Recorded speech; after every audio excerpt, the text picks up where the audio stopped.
हरियाणा विधानसभा चुनाव को लेकर पीएम मोदी आज कुरुक्षेत्र का दौरा करेंगे। इस दौरान पीएम मोदी थीम पार्क में दोपहर 2 बजे एक जनसभा को संबोधित करेंगे और बीजेपी उम्मीदवारों के समर्थन में प्रचार करते हुए नजर आएंगे। वोट की भी अपील करेंगे। तो आज पीएम नरेंद्र मोदी हरियाणा विधानसभा चुनाव को लेकर कुरुक्षेत्र आ रही हैं और ऐसे में सुरक्षा के तमाम चाक चौबंद व्यवस्थाएं की गई हैं और कुरुक्षेत्र से ही चुनावी शंखनाद होगी और पार्टी कार्यकर्ताओं के साथ बैठक भी होनी है पीएम नरेंद्र मोदी की। तो हरियाणा दौरे पर पीएम नरेंद्र मोदी और कुरुक्षेत्र से चुनाव की शुरुआत करने जा रहे हैं। 90 विधानसभा सीट है। पीएम नरेंद्र मोदी आज से चुनाव प्रचार करेंगे और दोपहर 2 बजे थीम पार्क में रैली करेंगे। बीजेपी उम्मीदवारों के समर्थन में प्रचार भी करेंगे पीएम नरेंद्र मोदी।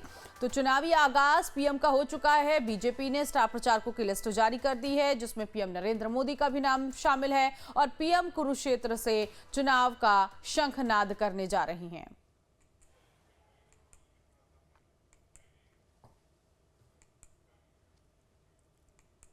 आगे बढ़ेंगे। हिमाचल प्रदेश की राजधानी शिमला के सबसे बड़े उपनगर संजौली में मस्जिद विवाद को लेकर अभी भी तनाव खत्म नहीं हुआ। बुधवार 11 सितंबर को प्रदर्शन करने वालों पर लाठीचार्ज किया गया। इसके खिलाफ बीजेपी ने आज हिमाचल बंद का आह्वान करते हुए पूरे हिमाचल के स्थानीय व्यापार मंडलों से इसमें हिस्सा लेने की अपील की है। हिमाचल बंद के समर्थन में सोशल मीडिया पर भी मुहिम चलाई गई है। विहिप की तरफ से प्रदेश भर के कारोबारी वर्ग से दोपहर 1:30 बजे तक दुकान बंद करने की अपील की गई है। तो शिमला के संजौली में मस्जिद विवाद मामला थमता हुआ नजर नहीं आ रहा। वीएचपी ने आज हिमाचल बंद का ऐलान किया है। आज हिमाचल बंद का आह्वान किया गया और स्थानीय व्यापार मंडलों से समर्थन की अपील की है। कल ही मंडी में भी मस्जिद में अवैध निर्माण को लेकर जो हिंदू संगठन थे वो स्थानीय लोगों के साथ मिलकर जमकर सड़कों पर प्रदर्शन किया। उन्हें हटाने के लिए पुलिस ने पानी की बौछारें की। इससे पहले शिमला के संजौली में भी देखा गया कि मस्जिद परिसर में अवैध निर्माण जो किया गया है उसी को लेकर हिंदू संगठन नाराज चल रहा है और बिना मंजूरी के 3 मंजिला इमारत से ज्यादा इमारत खड़ी कर दी गई और इसी को लेकर जो हिंदू संगठन है वो नाराज चल रहा है कि मस्जिद परिसर में आखिर किस तरह से अवैध तरीके से इसका निर्माण किया गया है और इसको हटाने की बात की गई है। हालांकि हिमाचल प्रदेश के सीएम सुखविंदर सिंह सुक्खू ने कहा है कि जो अवैध निर्माण है उसे सील किया जाएगा और सभी धर्मों का सम्मान किया जाना चाहिए और जो अवैध निर्माण है उसे स्वीकार नहीं किया जाएगा।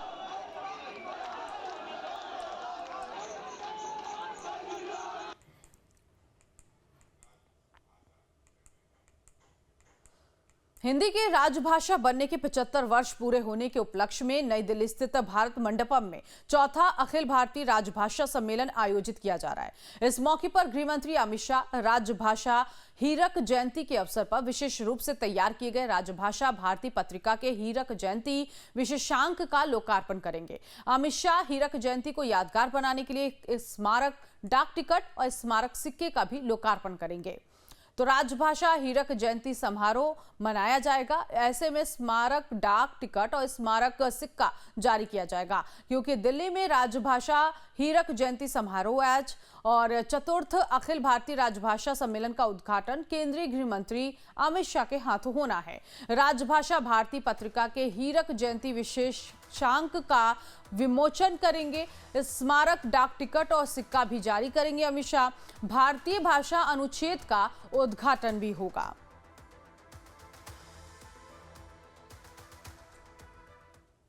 तो हिंदी भाषा के 75 साल पूरे होने के मौके पर ये खास आयोजन किया जा रहा है। राजभाषा हीरक जयंती समारोह आज होगा। इस समारोह में गृह मंत्री अमित शाह की मौजूदगी होगी और वो इस समारोह का उद्घाटन करेंगे। साथ ही साथ स्मारक डाक टिकट जारी करेंगे और एक स्मारक सिक्का भी जारी करेंगे। अब बात उत्तर प्रदेश के मुख्यमंत्री योगी आदित्यनाथ की कर लेते हैं। आज गोरखपुर का दौरा करेंगे। इस दौरान सीएम योगी दीनदयाल उपाध्याय गोरखपुर विश्वविद्यालय में आयोजित एक अंतर्राष्ट्रीय सेमिनार का उद्घाटन भी करने वाले हैं। तो सीएम योगी आज गोरखपुर के दौरे पर होंगे। पार्टी कार्यकर्ताओं के साथ सीएम योगी की मुलाकात होगी। एक मीटिंग भी तय की गई है। तो उत्तर प्रदेश के मुख्यमंत्री योगी आदित्यनाथ का गोरखपुर कार्यक्रम है। दीनदयाल उपाध्याय गोरखपुर विश्वविद्यालय का दौरा करेंगे, क्योंकि यहां पर अंतर्राष्ट्रीय सेमिनार रखा गया है, जिसका उद्घाटन मुख्यमंत्री के हाथों होना है। मुख्य अतिथि के तौर पर सीएम योगी आदित्यनाथ शामिल होने जा रहे हैं।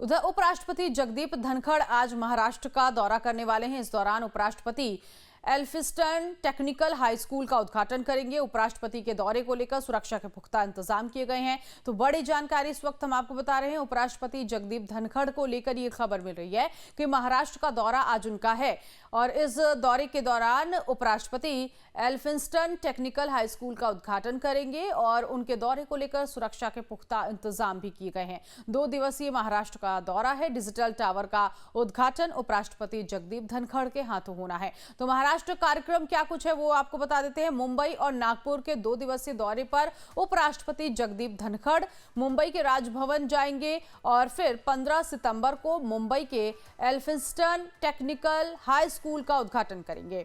जूनियर कॉलेज में संविधान मंदिर का उद्घाटन भी उपराष्ट्रपति के हाथों होना है। फिर उसके बाद नागपुर का दौरा है, जहां रामदेव बाबा विश्वविद्यालय में डिजिटल टावर का उद्घाटन उपराष्ट्रपति जगदीप धनखड़ करने वाले हैं।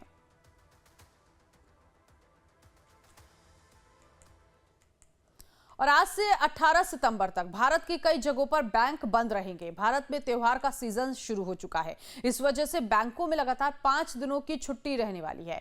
ऐसे में आरबीआई ने बैंकों में छुट्टियों की घोषणा कर दी है। लेकिन आपको बता दें कि कुछ ऐसी छुट्टियां, कुछ ऐसे त्योहार कुछ विशेष राज्य में ही मनाए जाते हैं और इसको लेकर ये पूरे देश भर में 5 छुट्टियां जो है वो लागू नहीं होंगी। लेकिन हाँ, देश भर के बैंकों में महीने के दूसरे शनिवार की छुट्टी होगी। 15 सितंबर को देश भर में रविवार का नियमित अवकाश भी रहेगा। 16 सितंबर को बारवाफात के चलते अहमदाबाद, बेंगलुरु, एजवाल, देहरादून, चेन्नई, इम्फाल, हैदराबाद में छुट्टी रहेगी। तो जिन लोगों को बैंक संबंधी काम है, फिलहाल अभी 5 दिन तक उनके बैंक संबंधी काम नहीं हो पाएंगे। हालांकि वो ऑनलाइन जरूर काम कर सकते हैं। एटीएम चालू रहेगा, ऑनलाइन ट्रांजैक्शन वो कर सकते हैं।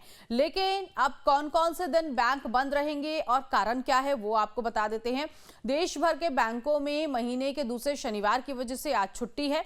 15 सितंबर को देश भर में रविवार का जो नियमित अवकाश होता है उसकी वजह से बैंक का काम नहीं होगा। 16 सितंबर की बात करें तो बारवाफात के चलते अहमदाबाद, बेंगलुरु, एजवाल, देहरादून, चेन्नई, इम्फाल, हैदराबाद और जम्मू में बैंकों में सरकारी छुट्टी रहेगी। ये जो बारवाफात त्योहार है ये इन्हीं जगहों पर मनाया जाता है। 17 सितंबर को मिलाद उन नबी के मौके पर बैंकों में अवकाश घोषित किया गया है। 18 सितंबर को पंग लहब सोल के चलते गंगटोक में बैंक बंद रहने वाला है। तो जिन लोगों को भी बैंक संबंधी काम है, हालांकि इसका असर पूरे देश में नहीं होगा। कई जगहों पर अगर हम बात करें, जो दिल्ली एनसीआर है या महाराष्ट्र की बात करते हैं या बिहार यूपी की बात करते हैं, वहां पर लोगों को दिक्कतें नहीं होंगी, क्योंकि यहां पर इस तरह के त्योहार जो है वो ना के बराबर मनाए जाते हैं। और अब बात आधार कार्ड को लेकर करेंगे। आधार कार्ड को अपडेट कराने की आज लास्ट डेट है, जिसके बाद मुफ्त में आधार अपडेट की सुविधा समाप्त हो जाएगी। यूआईडीएआई की ओर से ये घोषणा की गई थी।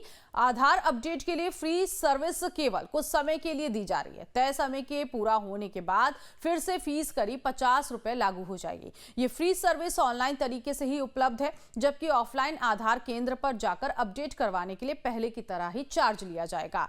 तो जो यूआईडीएआई की तरफ से घोषणा की गई थी कि अभी तक आधार अपडेट कराने के लिए कोई पैसा नहीं देना था, लेकिन अब आपको चार्ज देना पड़ेगा। तो आधार कार्ड अगर आप अपडेट करवाते हैं तो लास्ट डेट आज है, आप आज करवा सकते हैं मुफ्त में, नहीं तो इसके बाद आपको चार्ज देना पड़ेगा। आधार कार्ड अपडेट करवाने की लास्ट डेट 14 सितंबर है। आज के बाद मुफ्त में आधार अपडेट की सुविधा समाप्त हो जाएगी। माय आधार पोर्टल से मुफ्त में 14 सितंबर तक आधार अपडेट आप करा सकते हैं।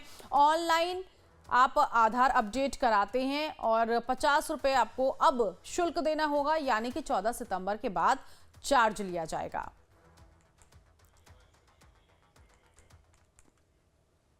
उधर दिल्ली एनसीआर में लगातार हो रही बारिश से तापमान में काफी गिरावट दर्ज की गई है। वहीं मौसम विभाग ने आने वाले दिनों में दिल्ली एनसीआर में बारिश होने की संभावना जताई है। इसके साथ ही यूपी और मध्य प्रदेश में जमकर बारिश के आसार हैं। उत्तराखंड में भी बारिश को लेकर रेड अलर्ट जारी कर दिया गया है। बारिश की वजह से हल्द्वानी और नैनीताल में जिला प्रशासन ने स्कूलों में छुट्टी की घोषणा की है। अगर हिमाचल प्रदेश की बात करें तो मौसम विभाग ने प्रदेश में जोरदार बारिश का अलर्ट जारी किया है। इसके साथ ही शिमला, किन्नौर, सिरमौर जिलों के कुछ हिस्सों में बाढ़ के खतरे को देखते हुए चेतावनी जारी कर दी गई है। तो दिल्ली एनसीआर में आज भी तेज बारिश का अलर्ट जारी किया गया है। बारिश का 3rd डिग्री टॉर्चर इस वक्त देखने को मिल रहा है। दिल्ली एनसीआर में तेज बारिश का अलर्ट जारी हुआ है क्योंकि बारिश से तापमान 21.4 डिग्री सेल्सियस दर्ज किया गया।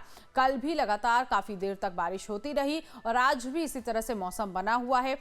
एक आध 2 दिन तक दिल्ली एनसीआर में इसी तरह से बारिश होती रहेगी। उत्तराखंड में भी बारिश का रेड अलर्ट जारी हुआ है। पहाड़ी इलाकों में तेज बारिश का अलर्ट जारी हुआ। नैनीताल में क्लास 1 से 12 तक के स्कूल बंद कर दिए गए। उधर आंगनबाड़ी केंद्रों को भी बंद करने का आदेश दिया गया है। तो ये उत्तराखंड के लोगों के लिए बारिश का रेड अलर्ट जारी किया गया। अब इसके अलावा हिमाचल में भी बारिश से तबाही देखने को मिली है। हिमाचल प्रदेश में तेज बारिश का अलर्ट जारी कर दिया गया। मौसम विभाग ने येलो अलर्ट यहां पर जारी किया है। शिमला, किन्नौर और सिरमौर में तेज बारिश का अलर्ट जारी किया गया है। तो दिल्ली एनसीआर में तेज बारिश का अलर्ट जारी हुआ है। उत्तराखंड में भी बारिश का रेड अलर्ट जारी कर दिया गया। नैनीताल में कक्षा 1 से 12 तक के स्कूल बंद है। ये 3 तस्वीरें इस वक्त हम आपको दिखा रहे हैं। दिल्ली एनसीआर, उत्तराखंड और हिमाचल की तस्वीर देखिए। हिमाचल प्रदेश में तेज बारिश का अलर्ट जारी हुआ है। यहाँ पर शिमला, किन्नौर में तेज बारिश की संभावना बनी हुई है और इसी को देखते हुए मौसम विभाग ने आने वाले दिनों में लोगों से सावधानी बरतने की अपील भी की है।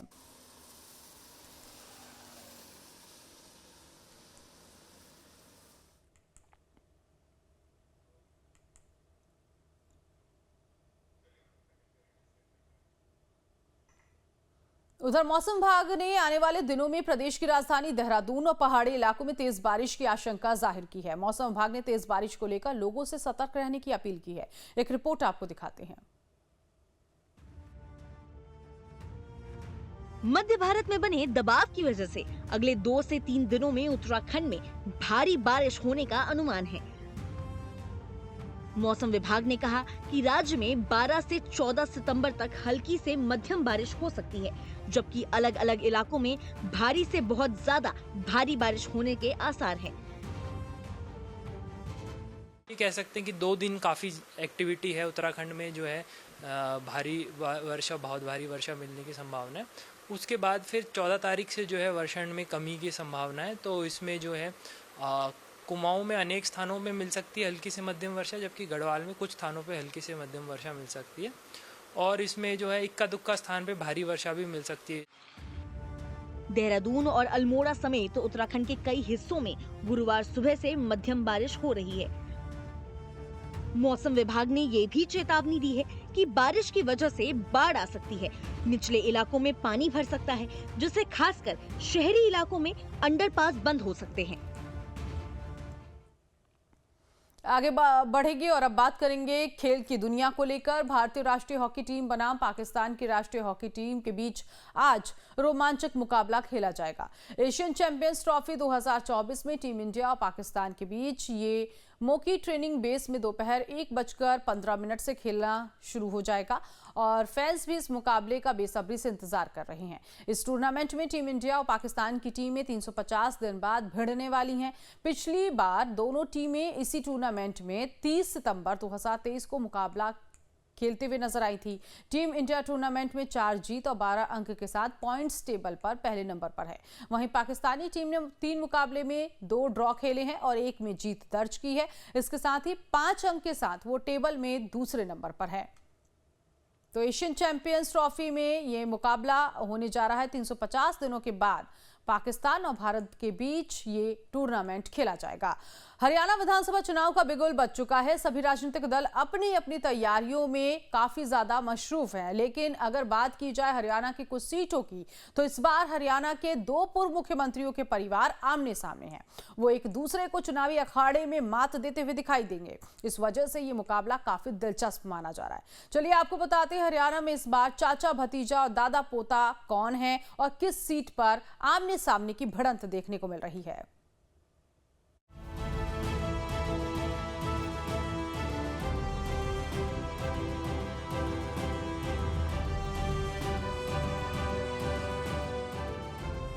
हरियाणा में इस वक्त चुनावी सरगर्मियां तेज हैं।